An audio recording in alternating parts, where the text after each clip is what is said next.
Dr. Kim Anderson, our crop marketing specialist, is here now. Kim, wheat harvest time in Oklahoma, but what else is happening around the world? Well, China is in the middle of their wheat harvest, and they've had heavy rains and hail. A good third of their crop is laying down on the ground. It is sprouting, and they're looking at losing a significant amount of wheat. I think the biggest news is Russia's wheat crop. We talked about last week. You go back a month or 2 months, it's 2.8 billion. They raised it to 2.9. They've raised it to 3.0. They keep inching it up a little bit by little bit. Every bushel that Russia raises above that increased production is another bushel on the export market. So there's a lot going on around the world. Argentina, of course, had some drought. They've gotten rains. Their production's questionable. There's just a lot going on in other places. A lot of rain, of course, been the big story around Oklahoma the past week. How's that impacting things? Well, if you look at the crop conditions, let's go back to May the 7th. I've calculated an average for the hard red winter wheat crop. On the 7th, it was 46% poor to very poor, 32% fair, and 22% good to excellent. This last report was 38% poor to very poor, increase from 46 to 38. That's good. Fair, 31%, and excellent, good to excellent, increased from 22% to 31%.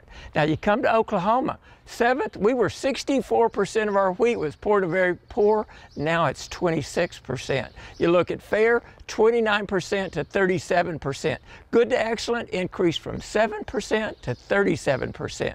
Significant improvement in the hard red winter wheat crop conditions. That is such good news to hear. Well, with that in mind, what's your wheat price outlook?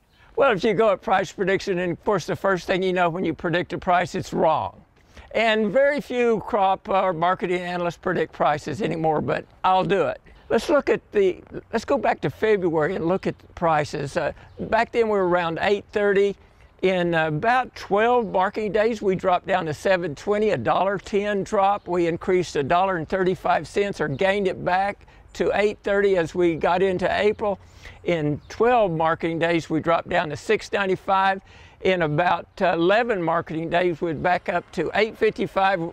Then we came down to 744, a $1.25 move there, back up 40 cents, and then we dropped off 30. We're currently around $7.40, $7.50. A couple weeks ago, I was at a harvest price average of $7.75. I think I'm going to lower that to $7.50.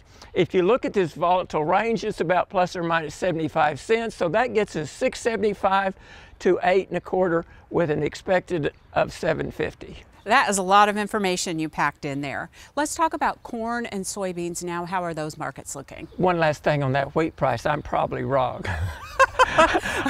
Only time will tell, right? That's right, that's right. I look at corn. Corn prices have fallen off over the last couple of months. This is the 23 harvest price, got down to $4.75, gained back up to $5.20, and it's wallowing there. Of course, that increase in the expected corn price for harvest is because of some problems in the production area's dryness, just lack of rain. You look at soybeans, they dropped from around $13 down to $10.70. They've gained a few cents. They're wallowing around now about $11. And so you've seen both corn and bean prices down. The crops are coming on relatively good. Okay, Kim, great information, a lot packed in there this week, and we'll see you next week.